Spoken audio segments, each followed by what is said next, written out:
Très bien. Alors, nous reprenons. J'espère que vous tenez le coup, hein. Je suis conscient, hein, c'est tellement moins vif quand on n'est pas ensemble et à pouvoir discuter de ces choses directement. Alors, moi, ce que j'aimerais que vous fassiez maintenant, c'est que vous mettiez dans le chat un peu votre texte, enfin, pas le texte, le contenu du texte, mais juste, par exemple, Éphésiens 2, 1 à 10, et votre phrase un peu synthèse de ce que ce texte dit. Et puis de là, on va continuer de cela. Ce serait intéressant de voir un peu comment les uns et les autres, vous avez pu cheminer sur dans les propos tenus. Peut-être que vous repérerez une bonne idée.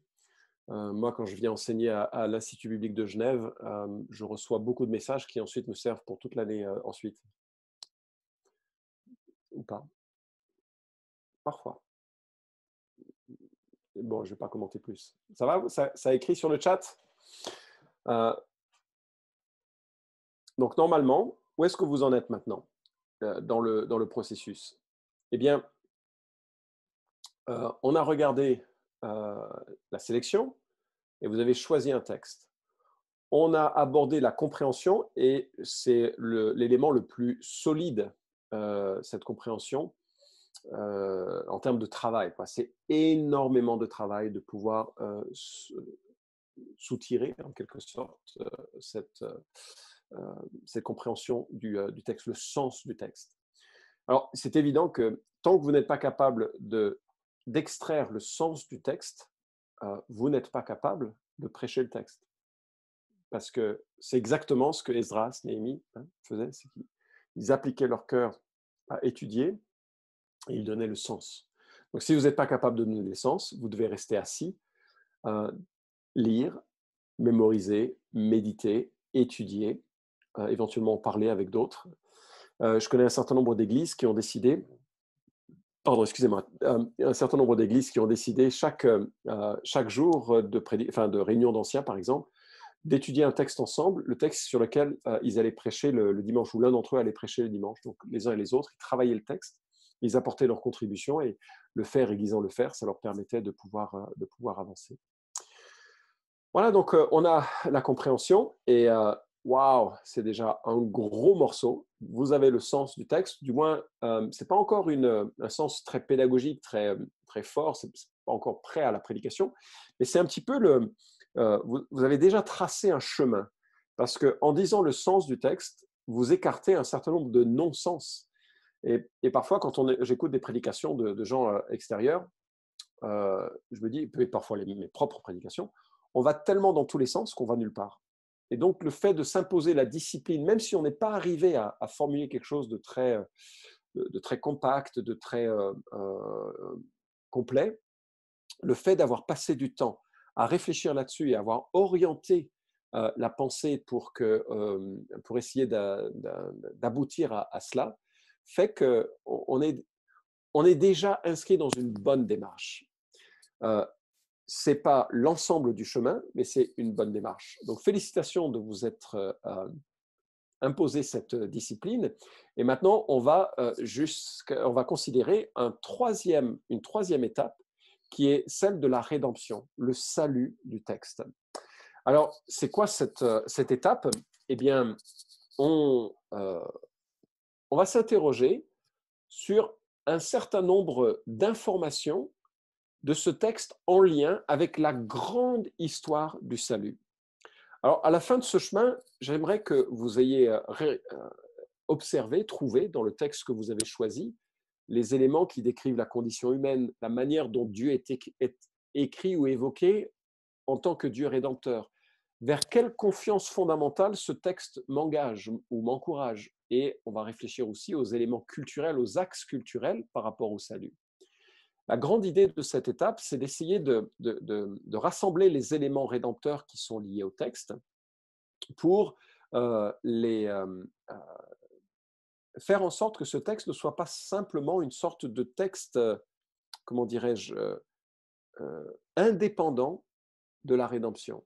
Et ça, c'est le danger de la prédication textuelle parfois, et je crois que j'ai prêché beaucoup comme ça au début de mon ministère.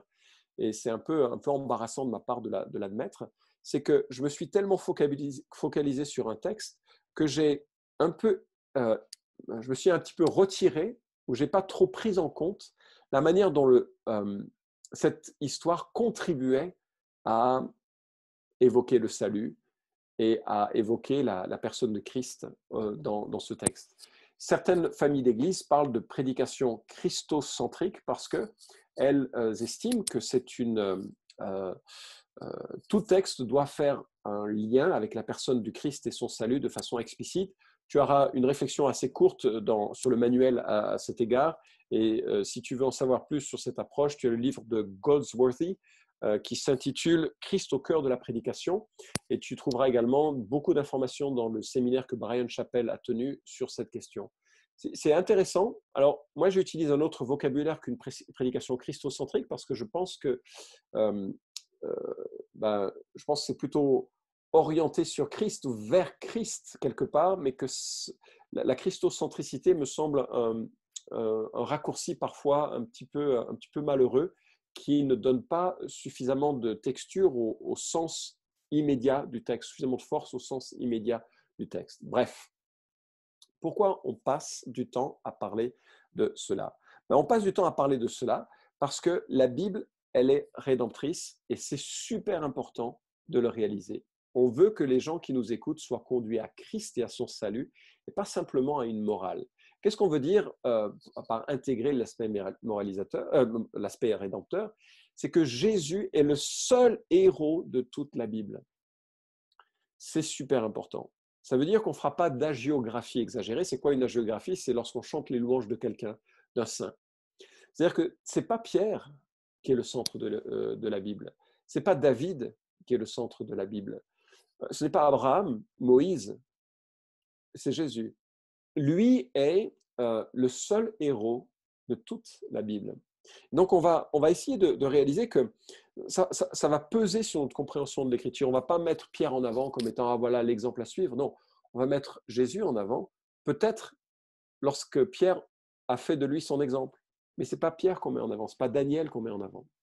Deuxièmement, on va faire en sorte de veiller à ce que notre message ne soit pas moralisateur, mais qu'il soit rédempteur. C'est-à-dire qu'on ne cherche pas à transformer un comportement. Je donne un exemple.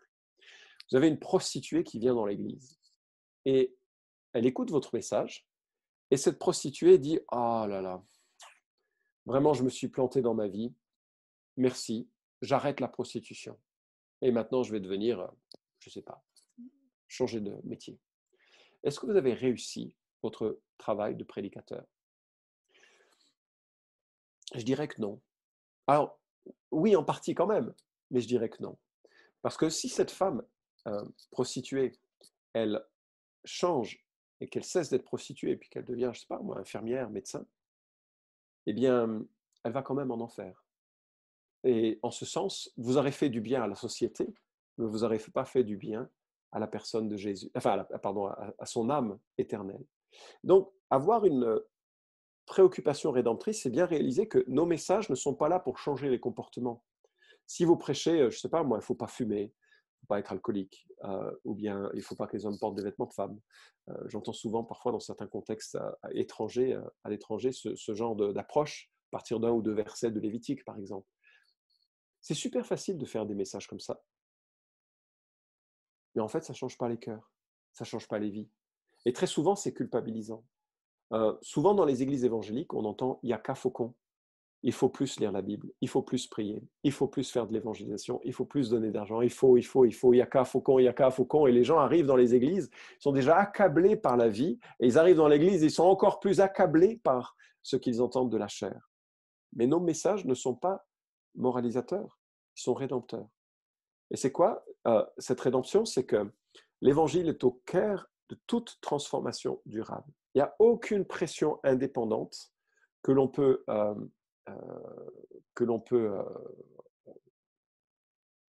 solliciter en dehors de l'évangile. Je m'explique.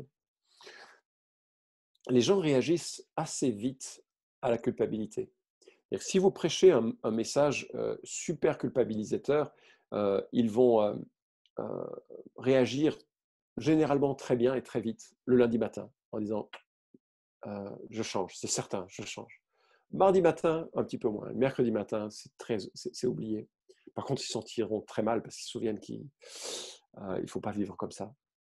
Par contre, un message qui est centré sur la rédemption et qui consiste à dire, voilà, nous sommes tous des pécheurs que Jésus, dans sa grâce, a sauvés. Et nous sommes menés par l'amour de Dieu vers une vie de sainteté et de consécration. Cette grâce-là, elle est beaucoup plus mobilisante à long terme. Peut-être pas à court terme, mais à long terme. Parce que c'est vrai que ça peut aussi donner la prise à une certaine forme de libertinisme, en quelque sorte, où on refuse la loi de Dieu sur sa vie. Et ce n'est pas ce dont il est question. La Bible dit en Tite, « La grâce de Dieu, source de salut pour tous les hommes, a été manifestée. Elle nous enseigne à renoncer à l'impiété et au désir de ce monde et à vivre dans le siècle présent de manière sensée, juste et pieuse, en attendant, etc. » Donc la grâce de Dieu, elle n'est pas simplement celle qui nous accueille dans nos déficiences, elle est aussi celle qui nous enseigne. Elle nous enseigne à quoi? À renoncer à l'impiété et à vivre dans le siècle présent de manière sensée, juste et pieuse. En sorte que lorsque nous menons nos prédications, nous devons veiller à ce que des pécheurs trouvent de l'espoir en Christ, à la conversion, mais aussi que des pécheurs chrétiens ou des chrétiens pécheurs trouvent aussi leur espoir en Christ, à la croix, et que cette grâce les mobilise et les motive à dépasser leurs travers pour plaire à Jésus qui un jour nous accueillera avec un regard très, très cru, très direct sur l'ensemble de nos vies et de nos comportements. Et donc la grâce de Dieu, elle est motivante.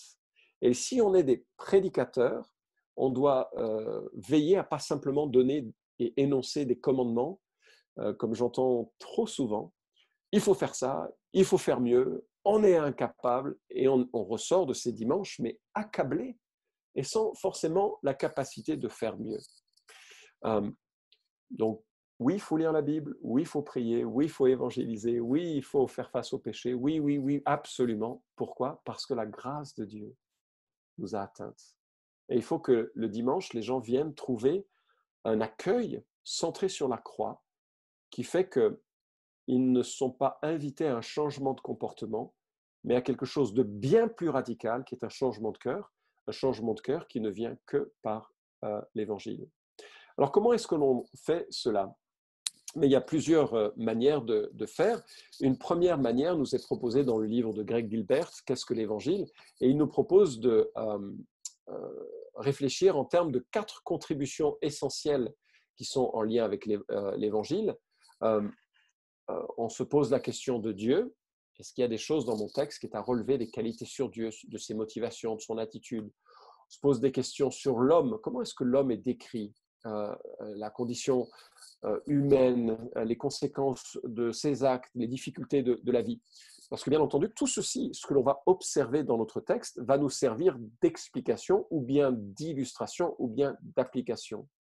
Et puis, on va aussi regarder en quoi est-ce que Jésus répond spécifiquement à cette condition humaine.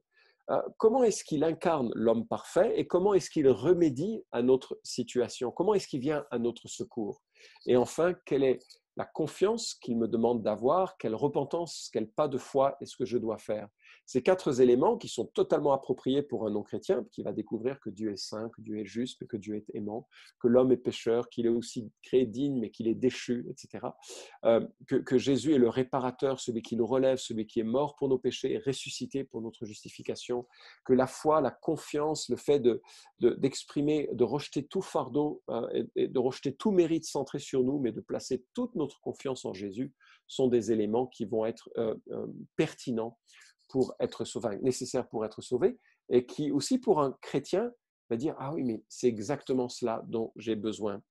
Il faut vraiment réaliser, et c'est pour ça que c'est important de se poser la question de cette étape rédemptrice, il faut vraiment réaliser que le vocabulaire de la Bible est très riche pour parler du salut. Et donc, votre texte, il doit forcément avoir un lien avec quelques-uns de ces éléments du salut. Vous devez les noter. Ils sont parfois implicites, ils sont parfois explicites. C'est-à-dire parfois, il faut creuser un petit peu ou se poser les questions un peu pour voir ce qu'il en retourne, pour se faire une meilleure idée du contenu. Mais on va essayer de comprendre la rédemption dans toute sa diversité. Et il faut bien réaliser que les uns et les autres qui nous écoutent auront une certaine sensibilité en fonction de leur propre profil. Vous devriez voir maintenant devant vous un tableau, et c'est intéressant de voir que ces termes bibliques, ils jouent sur des leviers de motivation différentes. Par exemple, le terme de la justification, c'est un terme légal par lequel une personne coupable est déclarée juste. Vous allez au tribunal pour un excès de vitesse, et Dieu vous déclare juste. Ce n'est pas que vous l'êtes, non, vous avez vraiment fait un excès de vitesse, mais il vous déclare juste, c'est-à-dire qu'il ignore ou bien quelqu'un d'autre paye pour votre culpabilité. Le terme rédemption, c'est un terme qui est lié au trafic humain, qui fait qu'un esclave devient libre. Alors, la rédemption, c'est le fait d'être libéré de l'esclavagisme du péché. La réconciliation, c'est un des grands thèmes du salut dans l'Écriture. Elle est relationnelle. Elle fait la remarque que l'homme est ennemi, mais qu'il peut devenir ami au travers de Jésus-Christ. C'est le fait de déclarer la paix entre les opposants. Dieu était en colère contre nous, mais il est maintenant apaisé à cause de Jésus-Christ, nous qui sommes ses enfants. Et nous sommes réconciliés avec Jésus. C'est un grand thème de l'Écriture. Bref, pardon, un terme bancaire où la dette dont nous étions accablés est payée. L'adoption, j'étais un étranger et je deviens héritier du Fils de Dieu. Je suis co-héritier avec Christ, nous dit Colossiens. Donc il y a quelque chose d'extrêmement riche dans l'ensemble des facettes de la rédemption. Et pourquoi je le souligne? Parce que si vous y réfléchissez, lorsque vous êtes venu à Christ, vous êtes venu à cause d'un aspect particulier qui vous était cher ou important. Par exemple, vous avez peut-être été attiré par la personne de Christ à cause de la rédemption. Vous vous sentiez mais profondément esclave de vous-même, des circonstances, de votre péché, du diable peut-être, et vous avez vu en Jésus un libérateur. C'est ça qui vous a motivé. Ou bien vous étiez dans une situation mais d'accablement vis-à-vis du péché, un sentiment mais de culpabilité qui vous rongeait. C'était le cas de Luther dans l'histoire de l'Église. Et soudainement, vous avez trouvé en Christ de quoi déposer votre dette. Et elle a été payée par sa mort à la croix. Ou bien peut-être c'est le fait de se sentir éloigné de Dieu, et l'adoption ou la réconciliation, ça a été votre plus grand bonheur. Et vous voyez, chacun d'entre nous, on a été attiré par Christ ou à Christ par un aspect de façon prédominante. Si jamais vous êtes constamment en tant que prédicateur à cultiver « nous sommes pécheurs, Christ est mort pour nos péchés », vous touchez à l'aspect du pardon, la culpabilité. Et ça veut dire que vous allez ignorer tout un pan de l'Église qui serait, ou de l'Église ou de ceux qui vous écoutent, peut-être des non-chrétiens qui sont là, qui seraient beaucoup plus intéressés par un aspect différent de l'Évangile. Et donc, le texte, il faut vraiment essayer de se défaire de ces œillères où on vient souvent en disant « bon, Christ est mort pour nos péchés ». Donc, quand on l'a tellement entendu, on sait même plus ce que ça veut dire, et on ne perçoit plus dans le texte des richesses qui sont liées à des aspects un petit peu transverses ou différents de la rédemption. Une autre manière de considérer la chose, et c'est là-dessus que je voudrais attirer votre attention, et c'est là-dessus que vous allez travailler, c'est de dire, OK, je vais voir comment est-ce que l'être humain est décrit dans le texte que j'ai. Et je vais essayer de voir comment cet être humain est décrit avec toutes ses nuances et ses subtilités. Par exemple, je suis un peu las d'entendre que nous sommes pécheurs. C'est pas parce que c'est pas vrai, c'est tellement vrai, je suis tout à fait d'accord avec ça, mais c'est tellement commun de le dire que ça a perdu de son sens. C'est un peu comme celui qui crie que le loup arrive quand il n'arrive pas. Au bout d'un certain temps, on ne croit plus. Et quand on a tellement entendu le péché sous le même angle, ben, c'est un peu, ça ne me touche pas. Par contre, s'il est question du péché dans ces éléments beaucoup plus insidieux, le fait de voler la réputation de quelqu'un en disant du mal de lui, Tiens, c'est autre chose, non? Le fait de caricaturer une position et ne pas respecter un autre qui est dit, c'est une forme de calomnie. C'est plus fin, non? Le fait de jalouser que quelqu'un a été choisi comme ancien et pas moi. Soudainement, on touche à des préoccupations beaucoup plus fines des humains, qui toucheront pas d'ailleurs tous ceux dans une église qui seront là, mais qui permettront à certains d'entre eux de dire ah, ligne rouge, ça me concerne, j'en ai besoin. Alors que si on dit on est pécheur, ouais, ça je sais, ça va, je peux vivre avec, parce que je l'ai déjà tellement entendu, Christ est mort pour mes péchés, et ça ne me touche pas. Donc, quand tu regardes ton texte, tu te dis, OK, comment est-ce que ce texte, je l'insère dans la grande histoire de la Bible? Cette grande histoire qui commence avec un paradis perdu, mais qui se termine avec un paradis gagné, éternel. Et qu'entre les deux, il y a le drame de la rédemption. Comment ce texte contribue à la compréhension de ce drame de la rédemption? La, euh, cette rédemption, elle touche des hommes et des femmes séparés de lui et que Christ est venu sauver. Comment je peux en parler avec un angle différent, dimanche après dimanche, même si ce n'est pas toujours possible de le faire aussi clairement que ça, mais un angle différent chaque fois, si c'est possible. Si c'est possible, c'est-à-dire si le texte de l'Écriture l'exige ou bien le permet. Et parfois, les descriptions qui nous sont données ne sont pas immédiates, elles sont parfois implicites. Alors, le premier élément que je vous propose de relever, c'est la condition humaine. Comment est-ce que l'être humain est décrit dans ton texte? Explicitement ou implicitement? Si tu prêches sur Éphésiens chapitre 2, versets 1 à 3, c'est super clair ça. D'ailleurs, ça fera partie de l'exercice à réaliser tout de suite après. Hein. C'est super clair. Mais par contre, il y a d'autres textes où il faut un petit peu d'imagination. Pourquoi est-ce que c'est mentionné ainsi? Quel est le, quelle est la raison? Alors, un peu d'imagination, mais qui doit être aussi réfléchie en termes de l'écriture. Je pense par exemple à Philippiens chapitre, alors je ne sais plus où c'est, mais quand l'apôtre Paul dit « J'exhorte Évodie et j'exhorte Syntyche à marcher d'un même pas ». Pourquoi est-ce qu'il dit ça? Qu'est-ce qui, il semble qu'elles se crêpaient un peu le chignon, ces deux femmes, et qu'elles avaient besoin d'un petit peu d'aide pour essayer de résoudre leurs conflits et leurs tensions. Et d'ailleurs, c'est vraisemblablement pour cela. Il y avait quelques tensions dans l'église de Philippe, et c'est probablement à cause de cela que l'apôtre Paul nous donne cette section christologique magnifique de Philippiens chapitre 2, où Paul exhorte l'Église à ne pas à avoir de l'humilité, ne faites rien par rivalité, par vaine gloire, dans l'humilité, estimez les autres supérieurs à vous-même. Puis ensuite, il cite l'exemple colossal de Jésus-Christ.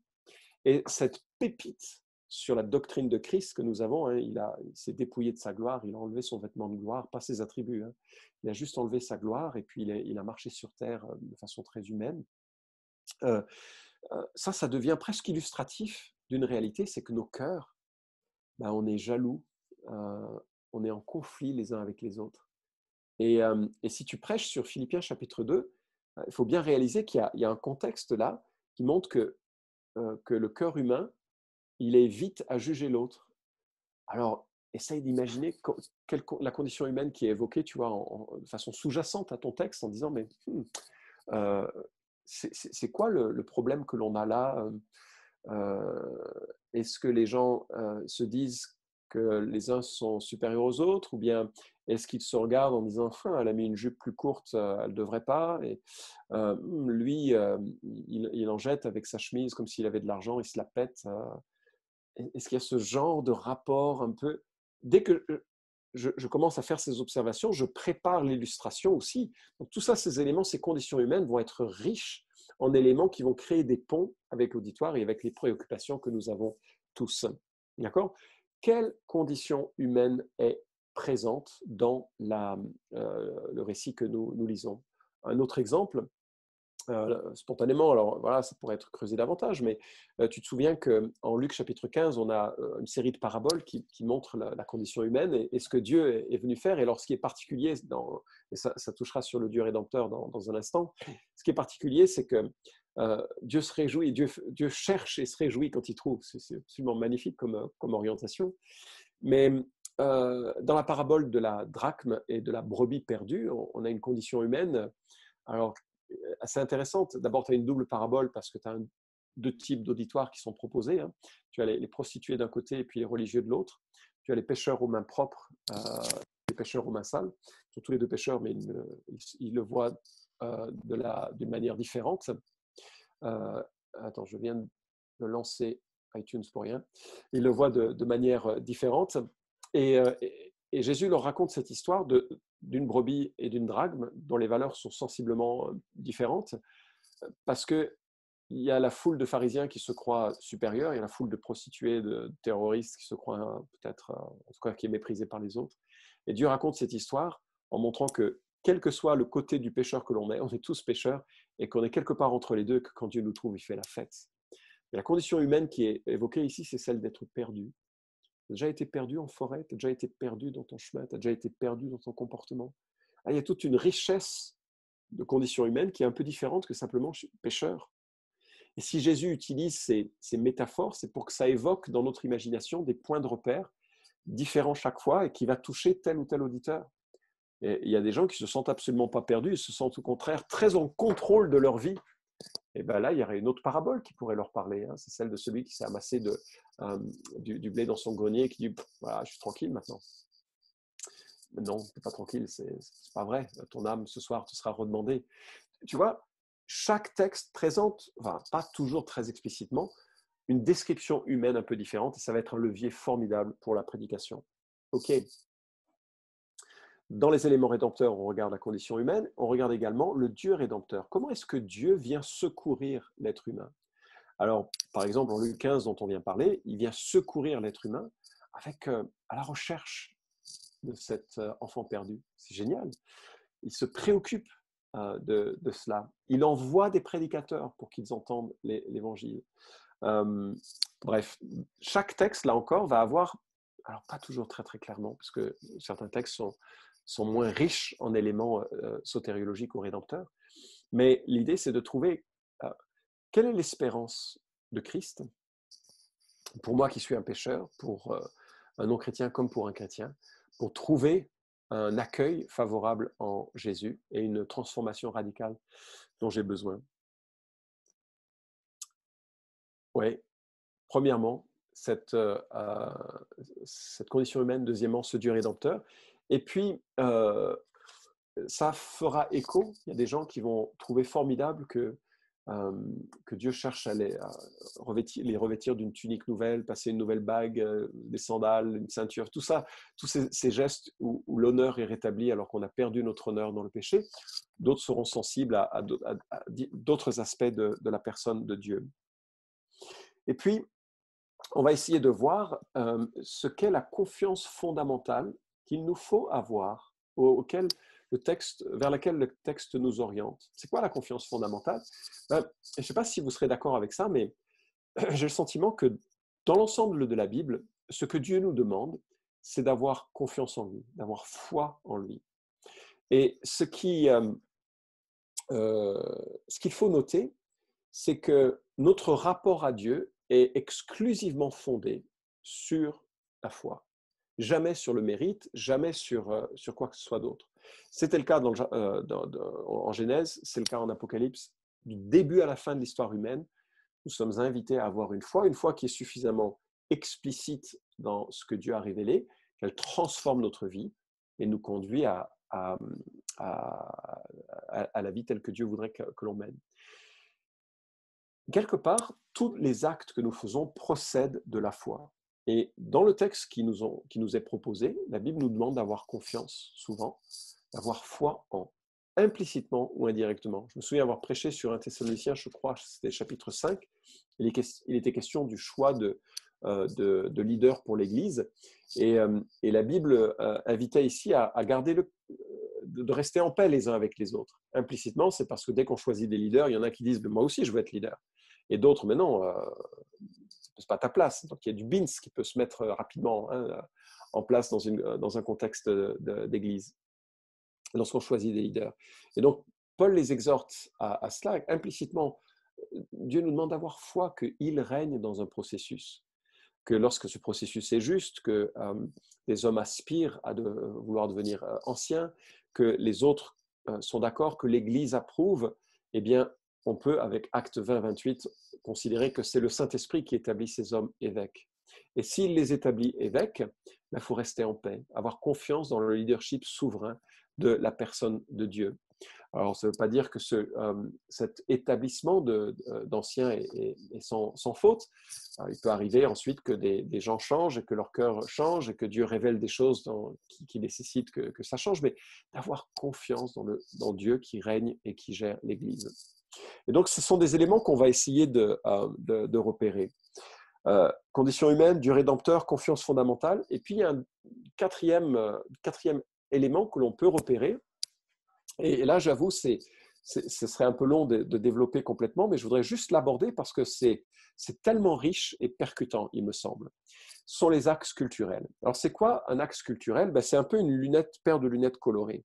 Si je mettais des lunettes avec un filtre rouge, je verrais le monde en, n'est-ce pas, rouge. Si je mettais un filtre bleu sur mes lunettes, je verrais le monde en...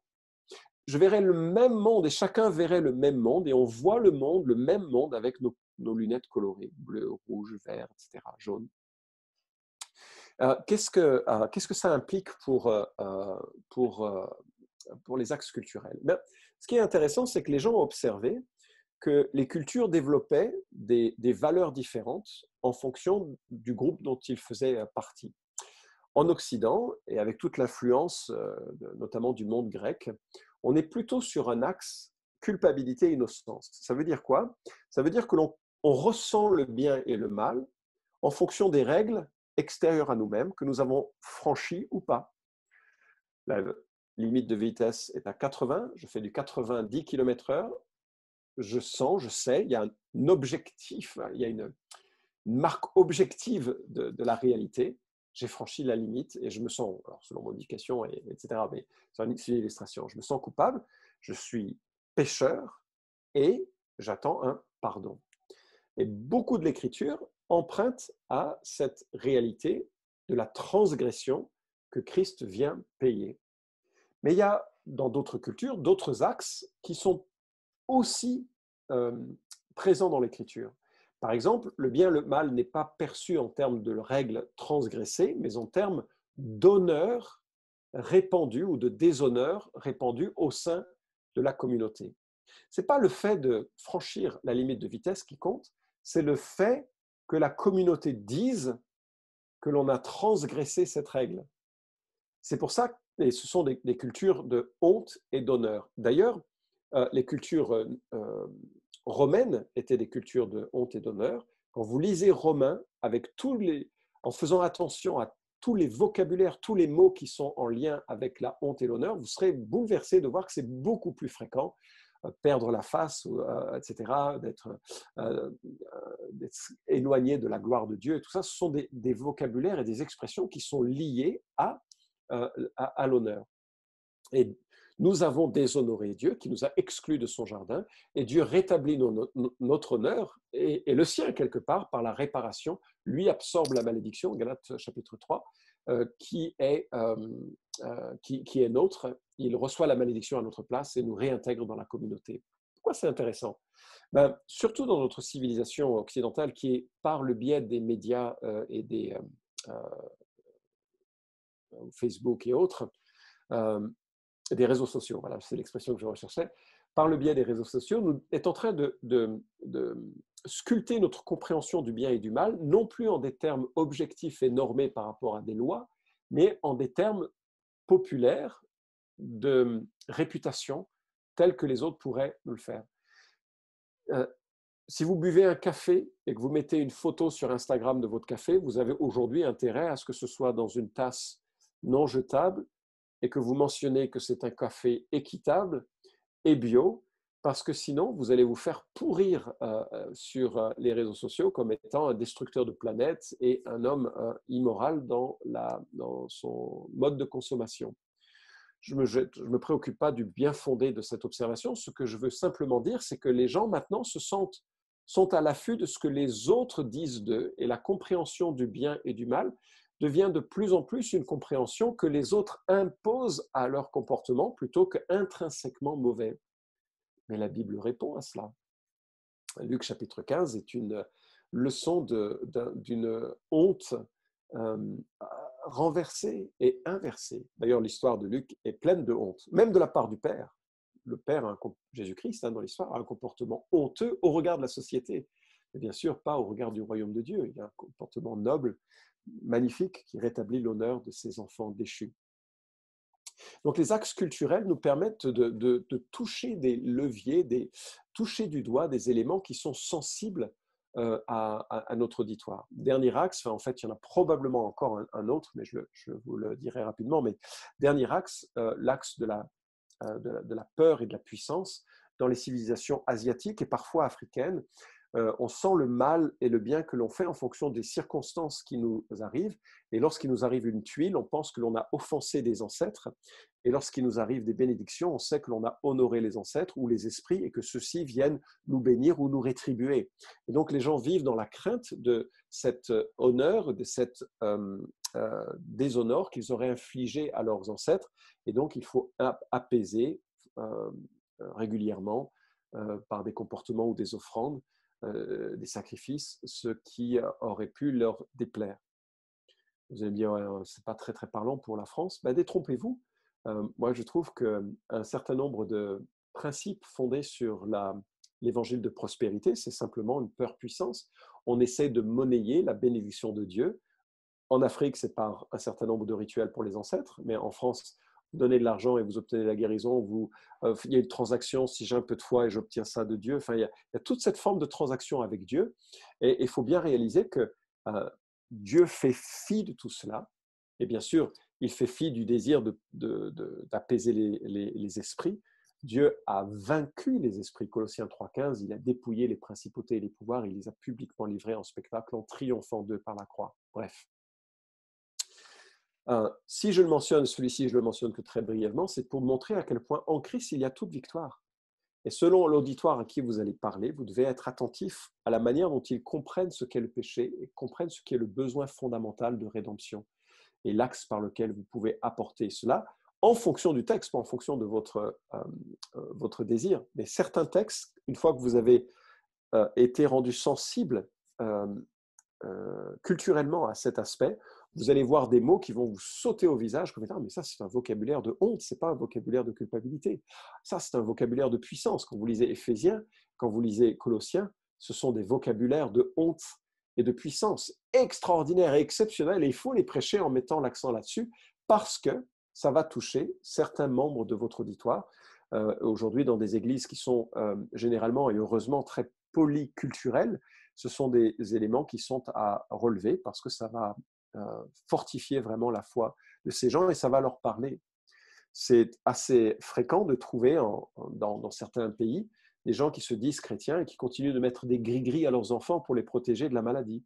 C'est que forcément, on n'a pas prêché l'évangile correctement ou il n'a pas été compris correctement parce que ils ont probablement compris que Jésus était mort pour leurs péchés, ça va, ok, mais pas compris qu'avec cela, Christ avait vaincu les principautés et les pouvoirs, qu'ils avaient tout pleinement en Jésus, et que ça ne faisait pas partie des éléments qui étaient utiles pour la vie chrétienne.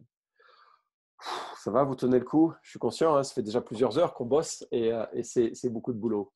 Mais je disais qu'il y avait un quatrième axe. À mon sens, ça c'est une invention personnelle. Je pense que l'on a de plus en plus dans notre civilisation un axe de plaisir, douleur, et que les gens perçoivent le bien et le mal en fonction du plaisir qu'ils ressentent ou de la douleur qu'ils ressentent. Mais c'est aussi des axes que l'on peut trouver dans l'Écriture, mais ça reste plus limité dans son impact et dans sa présence. OK? Bon, on prend un peu de recul. Pourquoi j'ai abordé toutes ces questions? À quoi ça sert? Vous avez un texte, vous l'avez sélectionné, vous avez trouvé le sens de ce texte. Maintenant, vous êtes posé plein de questions un peu théologiques, spirituelles par rapport à la rédemption, comment l'homme est décrit, etc. Pourquoi? Parce que vous voulez éviter que le sens de votre texte soit un peu rêche, moralisateur. Ah, il faut prier davantage. Ah, il faut lire la Bible davantage. Ou bien, ah, il faut pas faire comme ça. Ok, ça a sa place, hein. Mais si vous réfléchissez en termes de sa contribution à la rédemption, vous allez enrichir d'éléments d'évangélisation en sorte que s'il y a un non-chrétien qui vient, il va dire, mais ça me concerne. Pas simplement qu'il ne faut pas mentir. Il y, a, il y a quelque chose de beaucoup plus grand qui est associé à la morale de ne faut pas mentir. Mon texte, le texte qu'il entend, il s'inscrit dans une grande histoire de salut, dans une grande histoire de rédemption. Il me parle d'un Dieu tel qu'il est, un Dieu vrai, un Dieu saint, un, un Dieu en qui on peut avoir confiance. Donc je ne vais pas mentir parce que c'est... Enfin bref, j'improvise ici. Mais ça va donner un petit peu de recul, je dirais, de recul, enfin, ouais, rédempteur, je ne sais pas, sur le salut.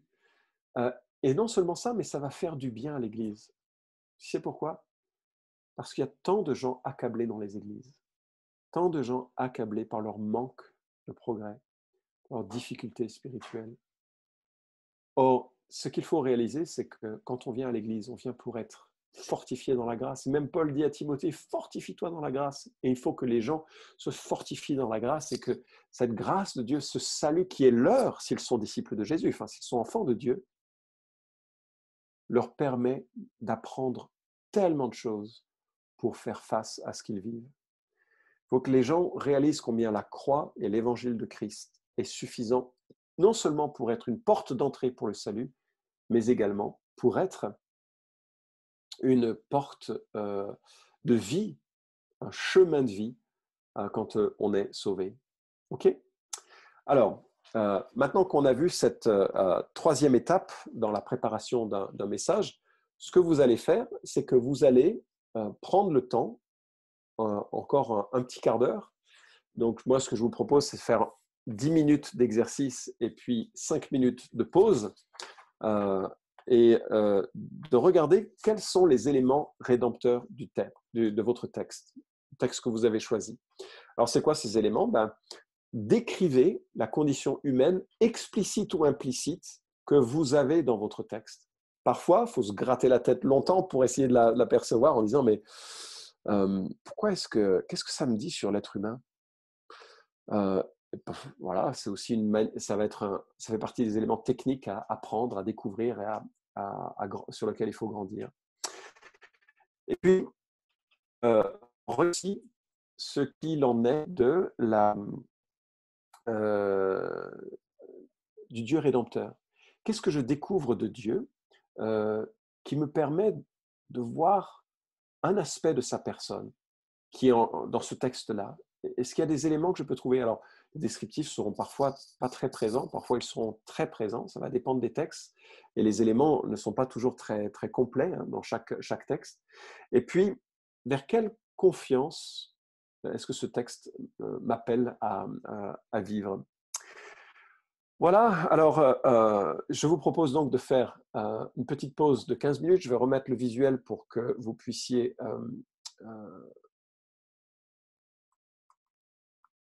ouais, ah oui, juste une chose, deux dangers, attention à l'allégorisation, il ne faut pas aller trop loin à rechercher ces éléments et attention à la généralisation, comme j'ai dit, avec utiliser les mêmes mots, etc. Mais je pense que vous avez compris. OK, donc voilà, ce que je vous propose, c'est de recenser les éléments rédempteurs de votre texte. On se retrouve dans un quart d'heure.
Très bien.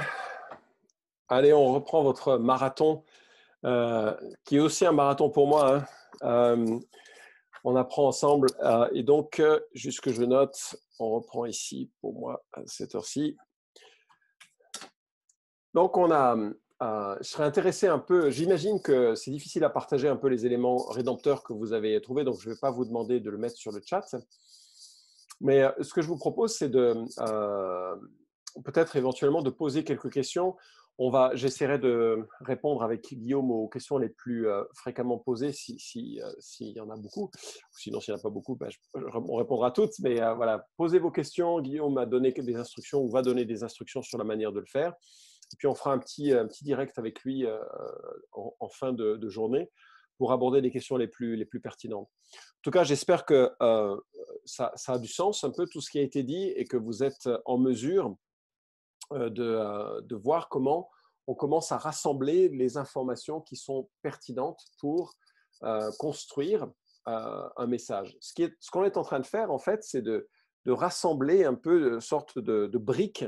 Et ces briques, ensuite, on va toutes les assembler et ça va faire notre maison, notre prédication. OK? Alors, on a, peut-être je vais reprendre le processus dans son ensemble. On a regardé la sélection, on a choisi un texte. Vous avez travaillé ce texte pour lui donner une orientation, enfin pour en extraire plutôt, on ne lui donne rien, hein, c'est lui qui nous donne tout, mais pour en extraire une orientation, pour en extraire un sens. Et ensuite, on a considéré un peu en quoi ce texte nous rapprochait de la grande histoire de la rédemption. On a essayé de voir quels étaient les éléments qui nous permettent vraiment de partager l'évangile à partir de ce texte, mais aussi de fortifier les gens dans la grâce à partir de ce texte. Et maintenant, nous considérons les questions d'amplification. Alors, c'est quoi les questions d'amplification? Alors, c'est quelque chose que je trouve tellement important parce que beaucoup de prédicateurs se limitent à donner des informations. Et c'est là où, bon, je suis conscient, on n'a pas tous la capacité un peu ou le désir non plus d'être intense. Mais euh, cette section de préparation-là, c'est essayer d'intensifier les éléments que nous avons dans ce texte. Pourquoi? Parce que c'est là où le texte va se rapprocher le plus à notre existence, à nos vies. Trop souvent, les gens qui prêchent occasionnellement ou parfois qui prêchent depuis longtemps, ils lisent souvent de façon plate, ils prêchent souvent de façon plate, alors que le texte lui-même est rempli de choses qui sont de l'ordre de la vie, avec sa brutalité, avec sa complexité, avec ses turpitudes, et avec des éléments qui devraient nous rendre attentifs. Je vais vous donner deux exemples. Le premier, c'est en Marc, et ça me surprend toujours, quand on voit, par exemple, en Marc chapitre 1, ce lépreux qui vient auprès de Jésus. Alors, si tu le veux, tu peux me rendre pur. Et Jésus est ému de compassion. Il dit, je le veux, sois pur. Il est purifié de sa lèpre. Et puis, Jésus le renvoie aussitôt avec de sévères recommandations. Et ce qui est intéressant, c'est que beaucoup de gens à qui je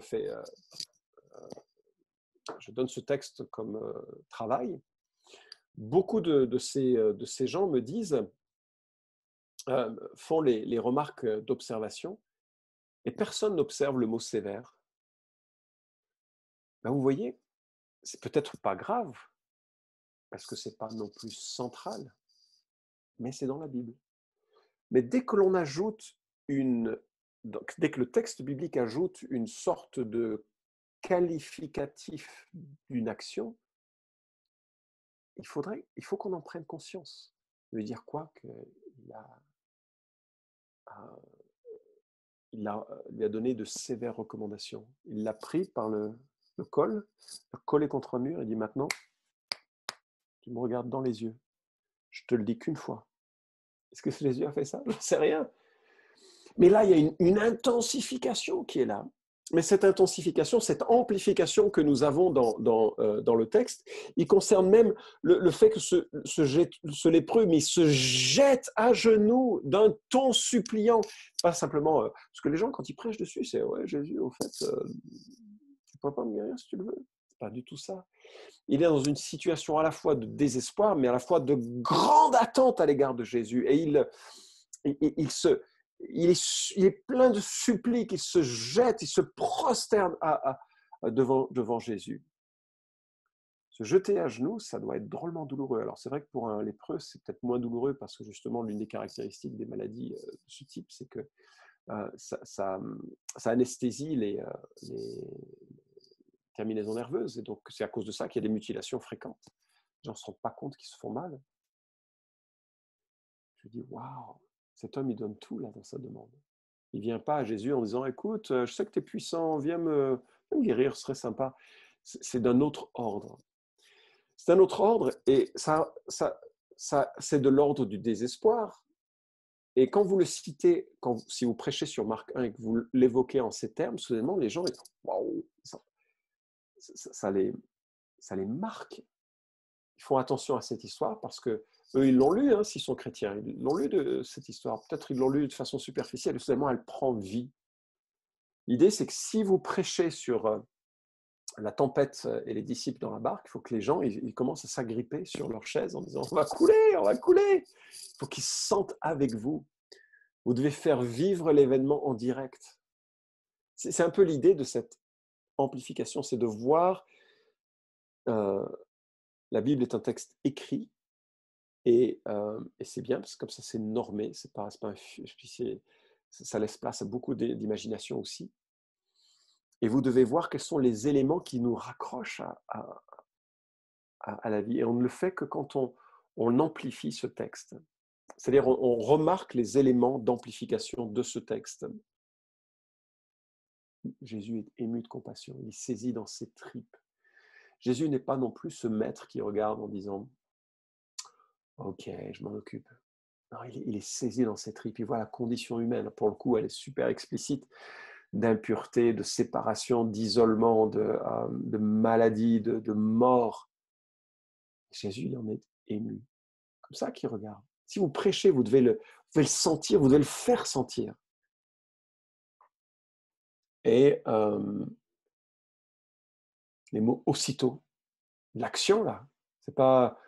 Et 3 semaines plus tard, ça allait mieux à partir du bout du doigt. Et 3 semaines plus tard, il n'avait plus de taches au front. Et puis aussitôt, il est entièrement rétabli, cet homme. Puis Jésus lui fait de sévères recommandations. Vous voyez, c'est un peu... On essaye de voir les éléments saillants. Et je dois dire, on a perdu l'habitude de les lire de façon saillante. On lit, on donne des informations, on prêche, on tire des leçons. Maintenant, il faut faire vivre le texte. L'un des textes aussi qui me vient à l'esprit, alors que encore une fois, notre formation ici, elle est un peu trop rapide parce qu'on n'a pas cette interaction. Ça me manque profondément d'être avec vous en direct comme ça pour pouvoir évoquer les points qui sont troublants, pouvoir évoquer d'autres exemples. Mais je pense à cette extraordinaire annonce du parler en langue en Ésaïe chapitre 28. C'est un texte que Paul va citer en 1 Corinthiens 14, 21 et 22 pour dire que les langues sont un signe non pas pour les chrétiens mais pour les non-croyants. Dans ce chapitre entièrement consacré à l'annonce du jugement du royaume du Nord qui va se réaliser par nos amis assyriens. Enfin, je dis nos amis assyriens, ce n'est pas vraiment le cas, c'était des gens extrêmement violents. Mais le prophète dit, mais malheur à la couronne orgueilleuse des ivrognes d'Iphraïm. Ok, l'information factuelle. Dans le royaume du Nord, ils sont tous pétés, ils sont ivres-morts. Et la manière dont le prophète en parle, c'est effroyable. Il dit, eux aussi, verset 7, ils chancellent dans le vin, les liqueurs fortes les égarent, sacrificateurs et prophètes chancellent dans les liqueurs fortes, ils sont engloutis par le vin, ils sont égarés par les boissons fortes. il chancelle en prophétisant, il vacille en rendant la décision. Toutes les tables sont pleines de vomissements, d'ordures, il n'y a plus de place nette. Puis ensuite, il dit, mais à qui veut-il enseigner la connaissance? À qui veut-il faire comprendre la leçon? Est-ce à des enfants qui viennent d'être sevrés, qui viennent de quitter la mamelle? Et puis, Dieu imite ici les ivrognes, ordre sur ordre, ordre sur ordre, règle sur règle, règle sur règle, un peu ici, un peu là. Eh bien, le jugement tombe. Vous êtes tellement ivre, vous n'écoutez pas la parole de Dieu? Alors laissez-moi vous expliquer. C'est par des hommes aux lèvres balbutiantes d'un autre langage que l'Éternel parlera à ce peuple. Soudainement, le parler en langue, annoncé en Ésaïe 28, c'est le fait, quand les Assyriens viendront, vous les entendrez parler dans vos villes, l'assyrien, une langue que vous ne comprenez pas, alors là, vous comprendrez que je vous parle. C'est le moment du jugement. Ce n'est pas suffisant en tant que prédicateur de donner des informations. Il faut les faire vivre. Faut faire en sorte que les gens se l'approprient ou se le représentent. Et ce n'est pas forcément une question d'être acteur. Certains le sont. On peut me l'avoir reproché parfois d'être un peu trop dans cette dynamique. Mais c'est le fait de savoir sculpter la situation avec suffisamment de vivacité. Pourquoi ? Parce que l'intellect est l'une des prises d'information. L'émotion est une autre prise d'information. L'imagination, avec l'illustration, est une autre prise d'information. Et un message doit savoir parler à l'entièreté de l'être. Alors, qu'est-ce qu'on recherche dans cette étape ? Ce qu'on recherche, on cherche à déceler les émotions, les motivations, l'espérance, et on va choisir des explications, des illustrations, des applications. Alors, déceler les émotions qui sont présentes. Quelles sont les émotions que l'on trouve dans le texte que vous avez? Là encore, parfois, c'est des émotions un peu légères. Mais à ce moment-là, votre question, ça va être comment est-ce que je peux le faire percevoir en sorte que les gens se disent « Ah ouais, ça me ressemble. » Pourquoi ? On est beaucoup plus sensible à l'émotion d'une personne que l'on est à son discours très souvent. C'est ça que l'on va retenir. Et donc, on va rechercher dans le texte les éléments de l'émotion qui sont donnés. Un exemple qui me vient à l'esprit, c'est lorsque le roi Esther fait venir sa femme, ou veut faire venir sa femme.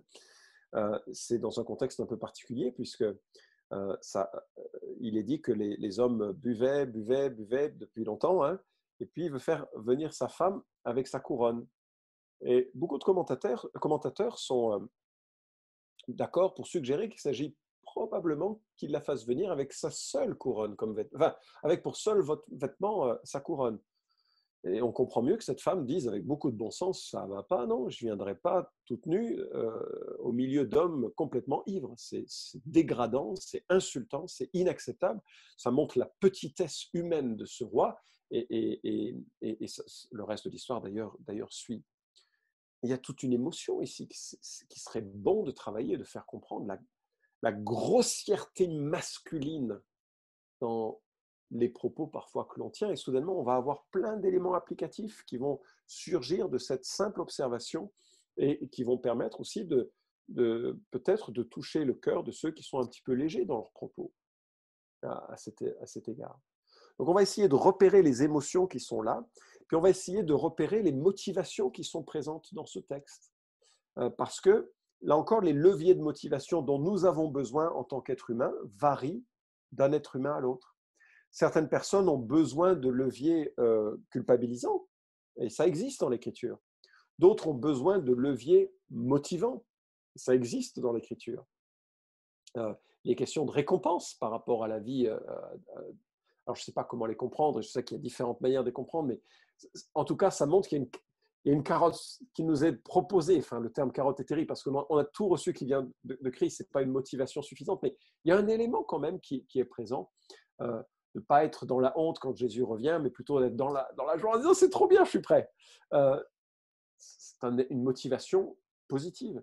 À l'inverse, quand on regarde en Proverbes chapitre 5, où on a un traité magistral et très pertinent sur une mise en garde vis-à-vis de l'adultère, la motivation, elle est négative. C'est-à-dire, voilà les conséquences de l'adultère. Au départ, ça semble super beau, tu goûtes, c'est génial, et puis voilà les conséquences. Ça mène à ça, ça mène à ça, ça mène à ça, et à la fin de ta vie, tu pleures parce que tu vas rencontrer ton Créateur et ta commis l'adultère.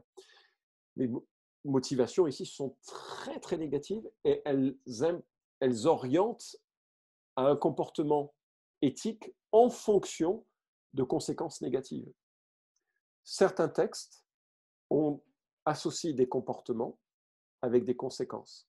Et donc, la motivation pour accomplir ce comportement est à noter. Ne vous inquiétez de rien, mais en toute chose, par la prière et la supplication, faites connaître à Dieu vos demandes, et la paix de Dieu qui surpasse toute intelligence gardera vos cœurs et vos pensées. La motivation, si je veux la paix, par rapport à tout ce qui peut m'obséder comme pensée, où je tourne en rond, la crise économique, la maladie, à la place, je vais prier. Parce que ça, au moins, ce n'est pas stérile. Alors que l'inquiétude, c'est stérile. Je vais prier. Et alors que je vais regarder et lever les yeux vers Dieu, je vais comprendre aussi qu'il y a une paix qui découle de ça. Il y a une paix qui découle de ça, et c'est chouette, c'est suffisant. Donc, on regarde notre texte et on regarde les émotions. Quelles sont les émotions présentes? Ça va faire un lien super proche avec les gens à qui on va parler. Je vais regarder les motivations. Quelle motivation interne au texte je peux trouver? Jésus parle de l'enfer parfois comme une motivation à ne pas y aller et de rechercher Dieu donc, quelles sont les motivations et aussi vers quel espoir nous sommes censés nous tourner? Je pense à l'histoire de Joseph. Wow, beaucoup de motivation à persévérer dans la souffrance au début. Hein. Puis à la fin, on se rend compte que Dieu inverse les choses. Il y a une motivation et il y a aussi une espérance. Une espérance qui prend tout son sens avec la croix et avec le salut.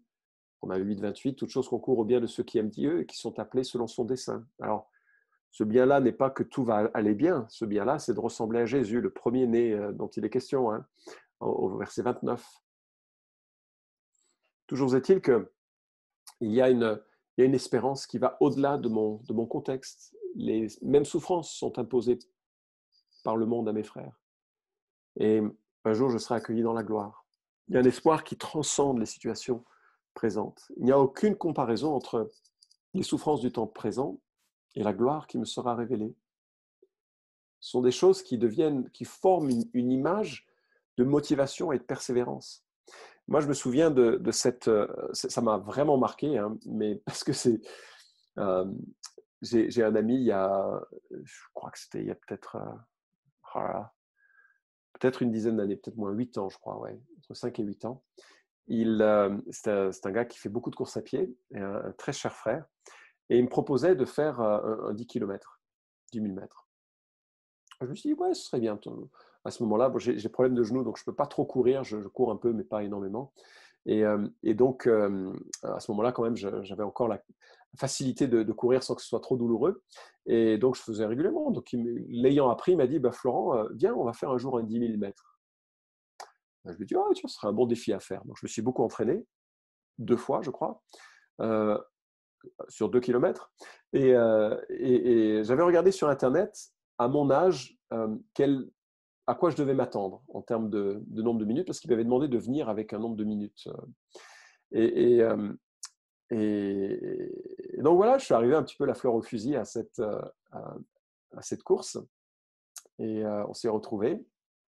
Et puis, avant de commencer, je lui ai dit, écoute, tu sais, tu t'inquiètes pas pour moi. Hein, il dit, attends, d'abord, tu vas faire combien? Je lui ai dit, écoute, je pense que je peux faire entre 50 et 55 minutes les 10 km. Il m'a dit, d'accord, tu vas me suivre. Et je lui dis, non, non, tu vas, fais ta course, parce que moi, je ferai comme je peux la faire. Il dit, non, tu m'as dit que tu ferais entre 50 et 55 minutes. Moi, je vais me caler sur ça et tu vas me suivre. Et comme ça, on fera la course ensemble. Je dis, bah, non, ça m'embête. Il a vraiment insisté. Je dis, bah, ok, c'est sympa de ta part. C'est toujours mieux de courir à deux, hein. Et puis, le top départ a été donné et je l'ai suivi. Et au bout du premier kilomètre, j'avais les poumons qui sortaient tellement j'étais à bout de force. Et je lui ai dit, écoute, euh, laisse tomber. Je pense que j'étais beaucoup trop ambitieux dans ma course, dans mon désir de faire ce temps-là. Il m'a dit, Florent, tu t'es engagé, maintenant tu vas jusqu'au bout, tu me suis. Et c'est marrant, c'est un type qui est d'une gentillesse, d'une douceur. Enfin, c'est le gars vraiment. Quand on passe par des moments d'épreuve, on a envie d'être avec lui. Il est tellement extraordinaire d'affection. Je ne l'avais jamais vu sous cet angle. Il était devenu mais un dictateur monstrueux. Et dès le premier kilomètre, donc, il commence à me dire, mais Florent, tu restes avec moi. Il a fait quasiment sa course en courant à l'envers pour me motiver. Et je ne sais pas, moi, tous les 3 mètres, il me motivait.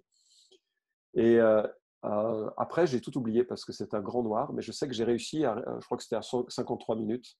Ce n'est pas une grande performance, mais quand même, c'était dans le temps que je pensais faire, et c'était déjà bien pour moi. Et là, ce que j'ai réalisé, c'est la puissance de l'encouragement et de la motivation.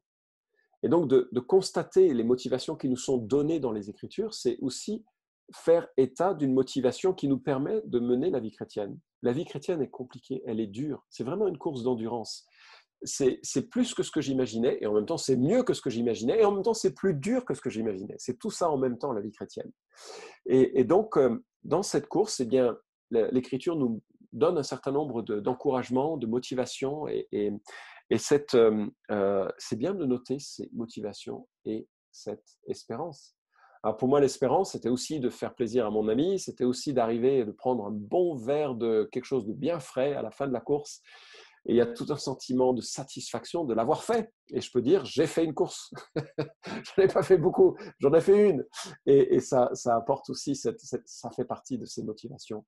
Les remarquer dans l'écriture, ça fait partie des éléments qui sont importants.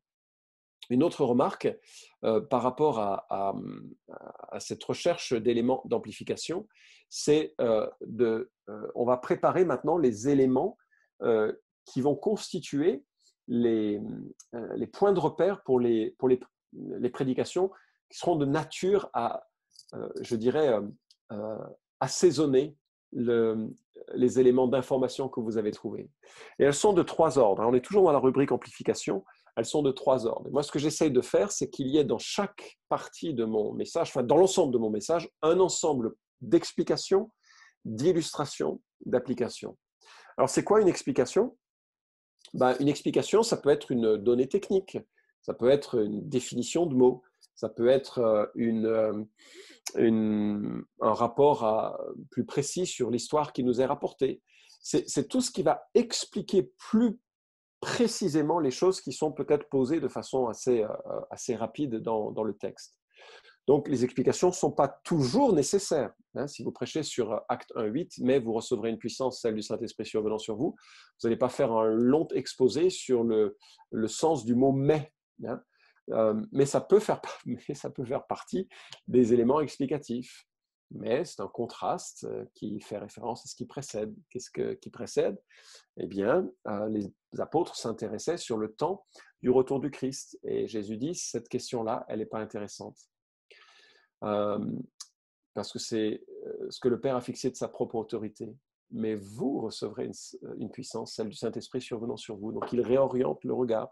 Ça, c'est une explication qui n'est pas sur le mot « mais sur l'orientation que le mot « mais » donne au message. Bonhomme, t'inquiète pas du temps du retour, inquiète-toi surtout d'être un témoin de Jésus-Christ avant ce retour. Okay? C'est un peu l'idée de l'explication que l'on pourrait donner.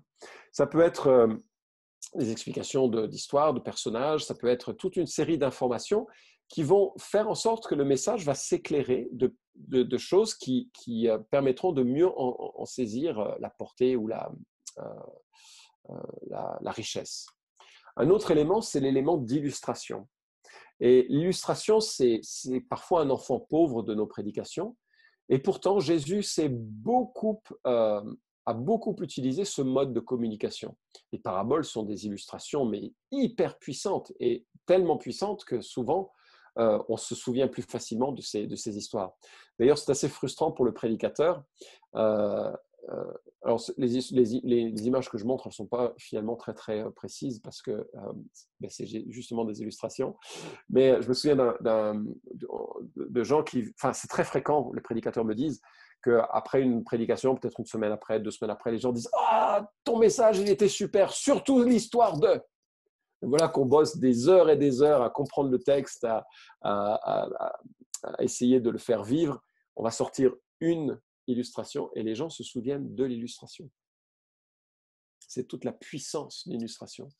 Parce que on est fait pour comprendre des histoires. D'ailleurs, en marketing, aujourd'hui, les gens cherchent beaucoup à insérer leur vente dans une histoire auquel les gens peuvent s'identifier. On s'identifie aux histoires. Donc, les illustrations sont très pertinentes pour faire passer le message de l'écriture. Les illustrations, ça peut être quoi? Ça peut être une illustration biblique, une histoire de la Bible déjà, qui illustre ce que l'on est en train de voir dans une lettre. Ça peut être également une histoire d'un film, d'un roman. Ça peut être des données statistiques ou un sondage qui est proposé. Ça peut être une histoire people. Si vous avez une histoire people et que vous avez dans votre église des gens très attachés au people, les gens vont être très proches de vous. L'idée, c'est de pouvoir saisir un peu ce qui évoque la morale ou la vérité que vous soulignez dans cette section. Et ça, je voudrais souligner quelque chose parce que ma femme m'a souvent fait le reproche, et à juste titre, que je racontais une histoire illustrative sans montrer le lien entre mon histoire et ce que je disais. Et elle avait raison, et ça rendait évidemment l'illustration beaucoup moins pertinente. Donc, l'idée, c'est quoi? Si vous racontez une illustration, si vous faites une illustration en racontant une histoire, montrez bien pourquoi vous racontez cette histoire. Parce que tous n'ont pas la capacité de lien que vous avez. D'ailleurs, parfois, peut-être les liens ne sont pas toujours aussi clairs que ce qu'on imagine. Donc, si vous n'êtes pas doué avec ça, racontez vos illustrations d'abord à un de vos proches pour voir si c'est bon, si ça passe. Attention aussi aux histoires, aux blagues. Moi, j'en fais souvent. Mais assurez-vous qu'elles soient de bon goût, qu'elles ne méprisent personne, aucune blague raciste, sexiste. C'est des choses sur lesquelles il faut être vraiment vigilant parce que la stigmatisation des autres peut être d'une violence et va décrédibiliser en fait l'entièreté de votre message. D'accord? Donc une illustration, on essaye de faire passer un point pédagogique par quelque chose qui dit la même chose mais de façon différente. Et c'est tellement puissant. C'est tellement puissant. Moi, je sais pas, mais en parlant de la rédemption, un jour, j'ai pris l'illustration et j'ai dit, c'est comme si Dieu faisait des courses et il vous met dans son caddie et il arrive à la caisse et à la caisse, le prix est infini et Dieu ne peut pas vous acheter. Et Dieu le Fils dit, moi, je vais l'acheter. Moi, je vais payer le prix. Et lui, il meurt à la croix et son prix, c'est ce qui vous achète, vous rachète aux yeux de Dieu. Maintenant, vous appartenez à Dieu. Oui, Dieu vous a mis dans son caddie et il vous a racheté de ce magasin infâme dans lequel vous végétiez, mais vous lui appartenez maintenant. Bon, c'est peut-être pas la meilleure des illustrations, c'est une illustration. Et ça parlait à ce temps-là. Je vais pas, si nous avions du temps, on pourrait évoquer pas mal d'illustrations, on pourrait travailler sur des illustrations dans le manuel du prédicateur. Je vous propose plein d'exercices justement sur cette notion de mettre en avant des histoires ou sur la manière de procéder pour cela. Et ça, si c'est difficile pour vous d'en avoir, apprenez à lire les infos du jour, quelle que soit la source, et essayez de voir, même dans les histoires insolites notamment, ce qui peut évoquer un point. Il y a souvent des choses un peu rigolotes. Je me souviens un jour d'un newsfeed qui disait qu'un renard, je crois que d'ailleurs je l'ai mentionné dans le livre pour chercher à quoi comment ça pourrait être utilisé comme illustration, un renard qui est rentré sur un terrain de golf et qui, au plein milieu d'une compétition, a pris l'une des balles qui était jouée et puis en pensant que c'était un œuf, hein, puis il est parti. Alors c'était très intéressant parce que la compétition n'avait pas dans ses statuts qu'est-ce qu'on fait le jour où il y a un renard qui prend une balle en pleine compétition. Bon, je ne sais pas ce qu'ils ont statué, mais moi, je me suis surtout intéressé à l'histoire du point de vue du renard. Le pauvre renard qui pensait trouver un œuf et qui tombe sur une balle de golf qui est très, très dure. Alors, à vous de voir comment vous pourriez utiliser cette histoire. Moi, je l'avais utilisée dans un contexte un petit peu particulier. Il ne faut pas prendre les balles de golf pour des œufs. Mystère, mystère. Les illustrations, en tout cas, c'est quelque chose qui va être marquant. Je vous encourage à les utiliser. Ce n'est vraiment pas un luxe, c'est une nécessité de prédication. Et puis les applications, enfin, c'est quoi une application? C'est lorsque l'on prend la vérité que l'Écriture dit et on n'en fait pas simplement un commandement ou une exhortation, il n'y a qu'à faucon, mais on dit comment il faut faire, n'est-ce pas? Parce que je trouve que nous, évangéliques, on est vraiment très doués pour dire il faut faire ça, il faut faire ça, mais on est moins doués pour dire voilà comment il faut faire ça. Et là, nous sommes vraiment appelés dans l'Écriture à mettre en marche notre foi chrétienne selon des conseils qui sont sages et qui sont ordonnés. Alors, comment faire ça? On voit par exemple en Éphésiens chapitre 4, l'apôtre Paul il donne quelques commandements éthiques qui se fondent sur un principe qu'il évoque au début du chapitre 4, qui consiste à se dépouiller de la nature pécheresse, à être renouvelé dans notre intelligence et à se revêtir de la nature nouvelle. Donc, je me dévêtis d'une mauvaise manière de vivre, je laisse le Saint-Esprit reformuler les choses, réorienter mes motivations, imposer sa parole à ma tête, et alors je mets en pratique, je remplace les mauvaises habitudes par de bonnes habitudes. Et ensuite, il donne plein d'exemples. À la place de mentir, je dois dire la vérité à mon prochain, parce que je suis membre d'un corps, et donc je ne peux pas faire du mal par le mensonge. Je vais rejeter le mensonge, mais je veux aussi ne pas me mettre en colère, mais plutôt régler les choses avant que le soleil se couche, pour ne pas donner accès au diable. Plutôt que d'être voleur, et généralement les voleurs sont simplement des gens paresseux, je vais apprendre à travailler de mes mains pour avoir de quoi donner à ceux qui sont dans le besoin. Tu vois, il y a tout un processus où on essaie de pas simplement de dire voilà comment il faut faire, voilà ce qu'il faut faire, mais également comment il faut faire les choses. L'anxiété est stérile, à la place, Dieu te propose de prier. Alors comment on prie pour remplacer l'anxiété? Est-ce que ça enlève les émotions? Non, etc. Tu vois ce que je veux dire? C'est trop facile de dire à une église il ne faut pas fumer, si c'est le propos que l'on veut tenir. Mais comment on fait avec quelqu'un qui est un addict du tabac et qui a de la peine à s'en sortir? C'est facile de dire faut pas. On fait comment? Comment on l'encourage? Quelles étapes il peut anticiper, imaginer dans ce processus? Et donc on doit être dans l'Église un peu comme des compagnons à la fois de la vérité et de la sainteté de Dieu, et à la fois de la grâce et de la patience de Dieu pour apprendre à cheminer dans des voies de sainteté et de droiture. Ça, c'est le chemin d'une vie, et l'Église, la prédication, doit établir ces chemins. D'accord? Donc, alors que tu as regardé un peu l'ensemble des éléments de ce texte, il faut que tu te poses les questions qui sont de l'ordre des émotions, des motivations, de l'espérance, des explications, des illustrations, des applications. Alors, on va de nouveau faire une pause. Et pendant cette pause, toujours pareil, je pense que je propose aussi le quart d'heure. Tu vas prendre le temps d'identifier les éléments qui sont dans le texte, qui sont à souligner, ou que tu pourrais utiliser. Donc là, ça implique plutôt une créativité de ta part en disant, tiens, quelles sont les explications de ce texte? Ça vient du texte. Quelles sont les explications qui sont nécessaires à ce texte? Ça vient du texte. Et puis, maintenant, quelles sont les illustrations qui montreraient, par exemple, je sais que pour ceux qui ont le texte d'Éphésiens 2, 1 à 3, par exemple, ça veut dire quoi que l'on est des enfants de colère? On est destiné à la colère, selon certaines versions. Alors, je vais peut-être plutôt prendre qu'on est affligé par le prince de la puissance de l'air. Ça veut dire quoi? Comment je l'illustrerais cela?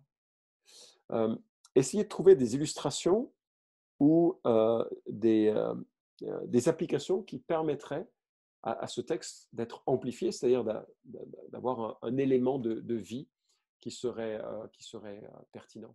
OK? Bon travail, on se retrouve.